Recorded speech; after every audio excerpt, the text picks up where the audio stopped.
Hello everyone, and welcome back to Cozy English Corner. I am Alex, and today we are having a conversation about something every single human being carries with them, but very few people actually want to talk about. We are going to talk about regret. The things we wish were different right now, the choices we wish we had made in the past, and the frustrations we wish would just go away. Joining me today to explore this, and the English grammar we use to express it, is Vivienne. She is a former corporate accountant who completely changed her life to open a bakery right here in the German Village neighborhood of Columbus, Ohio.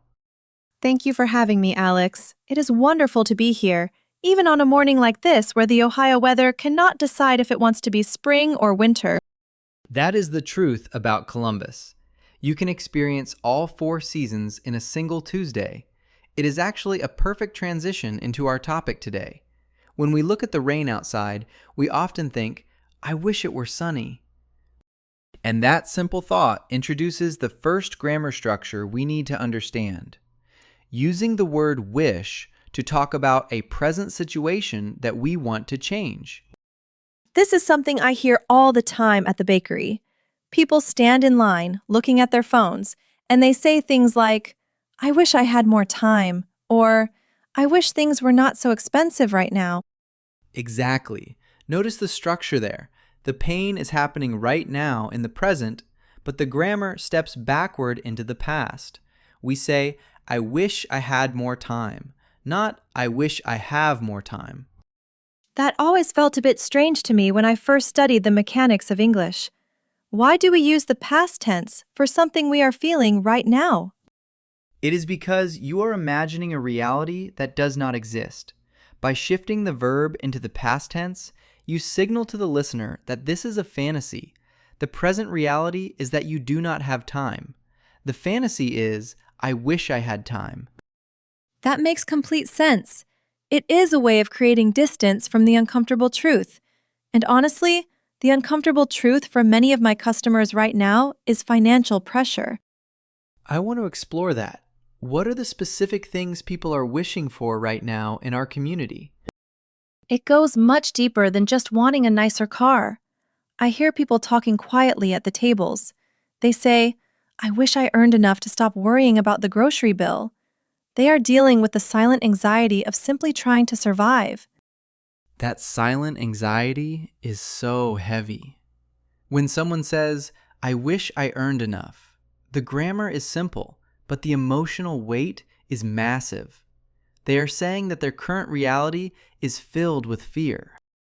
Yes, and I understand that fear. When I left my corporate accounting job, I took out a huge business loan to open my bakery. In those first few months, I used to wake up at 3 in the morning thinking, I wish I did not have this debt. I appreciate you sharing that. I wish I did not have this debt.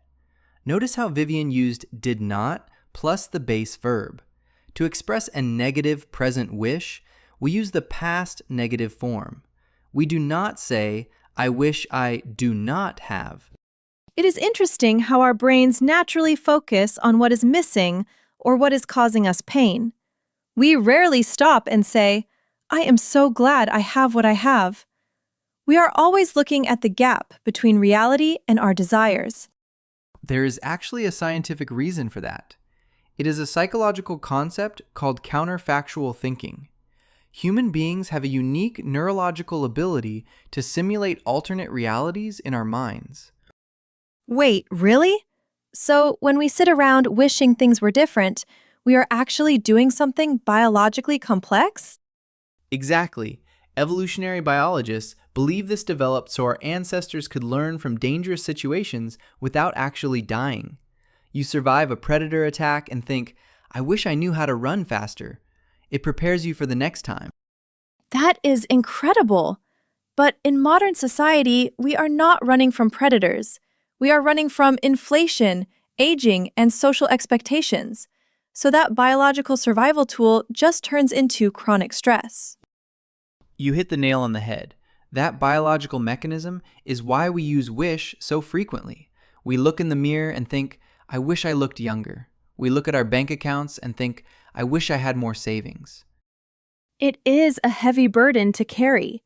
And speaking of heavy burdens, what happens when we start looking backward instead of just looking at the present? That brings us to the second and arguably the most painful use of this grammar, using wish to express deep regret about the past, things that are completely finished and cannot be changed. For this, English forces us to step even further back in time. We use the past perfect tense. The structure is subject plus wish plus subject plus had plus the past participle. So instead of saying, I wish I had time for the present, I would say, I wish I had known about a past situation. Exactly. I wish I had known. It implies that in the past you did not know, and now you suffer the consequences of that ignorance. Vivienne, what is a past regret that you hear people talking about? I will share one of my own.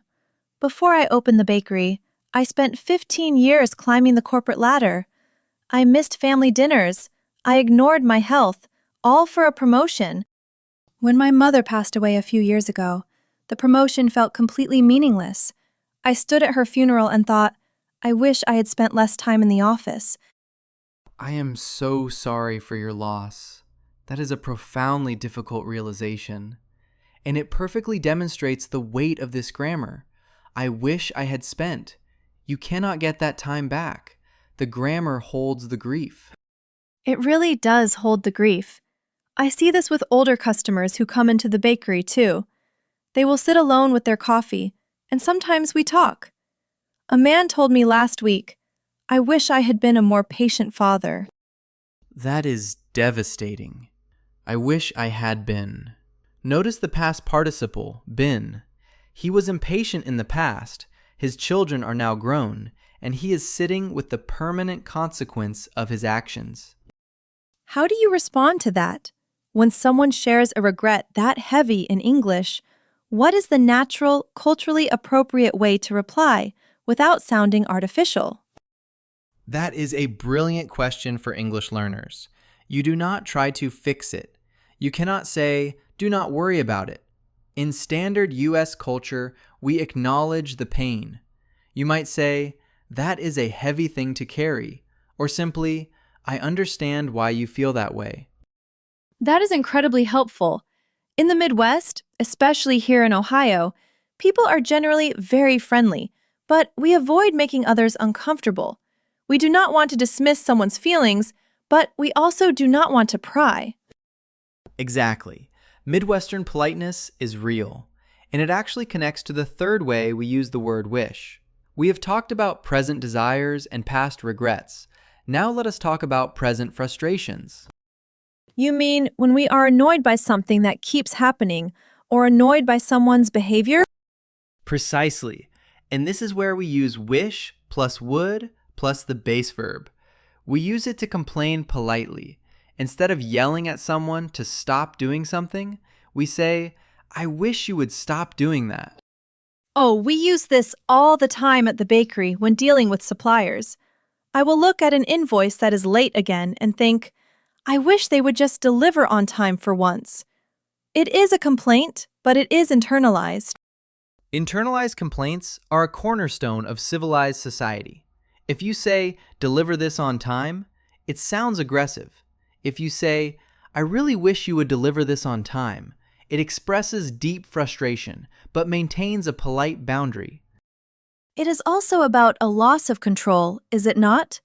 We use wish plus would for things we cannot force to change, like the weather. Last February, we had 3 weeks of gray skies, and everyone kept saying, I wish the sun would come out. That is a brilliant observation. Yes, would implies volition or will. Since we cannot control the weather, the economy, or other people, we cast our desire out into the universe. I wish the interest rates would drop. Or, I wish people would stop using their speakerphones in the cafe. That is a personal favorite of mine. That is incredibly common. But let me point out a crucial grammar rule here for our listeners. You cannot use would when talking about yourself in this context. You cannot say, I wish I would stop eating sugar. Wait, really? Why not? I feel like I have heard people say that, or at least I have thought it. It is a common mistake, even among native speakers sometimes, but strictly speaking, you already control your own will. So, to complain about your own behavior, you simply use the past tense. I wish I did not eat so much sugar. I see. Because saying, I wish I would, makes it sound like you are two different people, one person observing and another person acting. Exactly. You reserve would for external forces, the printer, the weather, your neighbors, your boss. I wish my boss would give me clearer instructions. This grammar is actually quite beautiful when you break it down. It is a structured way to process human suffering, from minor annoyances to deep, life-altering regrets. That is exactly the philosophy of Cozy English Corner. We do not just learn rules to pass tests, we learn rules to express the complexity of our lives. If you cannot express your regrets, you become trapped by them. I strongly agree with that. Keeping regret silent is toxic. I remember a period in my late 30s when I felt like I had fallen behind my peers financially. I used to look at social media and think, I wish I had bought a house earlier. It isolated me. I did not want to talk to anyone because I felt ashamed. But once I started talking to my friends, I realized almost everyone was carrying a similar financial regret. That is a powerful truth matrix moment right there. Studies show that expressing regret out loud, especially in a structured, non-judgmental way, actually lowers cortisol levels in the brain. It physically reduces stress. When you say, I wish I had bought a house earlier, you use the past perfect tense. It acknowledges the finality of the past. You cannot go back in time. Acceptance begins the moment you articulate the regret correctly. So grammar is not just communication, it is therapy. Language is the tool we use to organize our minds. If your language is messy, your thoughts remain messy. By learning to say, I wish things were different, or I wish I had acted differently, you organize your emotional reality. I am going to view my customers completely differently now. The next time someone complains about the construction on High Street and says, I wish they would finish that project, I will recognize they are just seeking control in a chaotic world. Exactly. They are using wish plus would to vent their lack of control over the city planners. It is a perfectly natural human response. Let us quickly review these 3 pillars for our listeners. Number 1. For a present situation you dislike, use the past tense. I wish I had more money. Number 2. For a past regret that cannot be changed, use the past perfect tense. I wish I had saved more money. And number 3. To complain about someone else's behavior or an ongoing annoyance, use would. I wish my neighbor would stop playing loud music. It feels very manageable when you put it like that. The key is just remembering what time period you are actually upset about: the present, the past, or an ongoing frustration. Precisely. But I also want to warn our learners about a very common mistake. Do not confuse wish with hope. They are fundamentally different. Oh, that is a good point. How do you distinguish the two in a practical conversation? We use hope for things that are possible and realistic in the future. I hope it does not rain tomorrow. That is a real possibility. We use wish for things that are imaginary or contrary to reality. I wish it were not raining right now. Applying knowledge. So if my business is struggling, I should say, I hope sales improve next month, not, I wish sales improve. Exactly. If you say, I wish sales improved, you are implying that they did not, and you are trapped in a regretful reality. Hope looks forward with possibility. Wish looks backward or inward with dissatisfaction. That is deeply philosophical. We need hope to keep moving forward, But we need to understand our wishes to know what we truly value. That is a beautiful way to phrase it, Vivienne. You have brought so much warmth and real-world insight to this grammar lesson today. Thank you for sharing your own regrets and your story. It was my pleasure, Alex. Honestly, talking about it makes the burden feel a little lighter. I hope the listeners feel the same way. I am certain they do. To everyone listening, here is your challenge for today. I want you to write down one deep, honest wish in the comments. Use the correct grammar. Is it a present reality, a past regret, or a frustration? Do not just write a textbook example. Tell us the truth. We read every single comment, and we respect your honesty. Until next time, remember that making grammar mistakes is perfectly fine. The goal is connection, not perfection.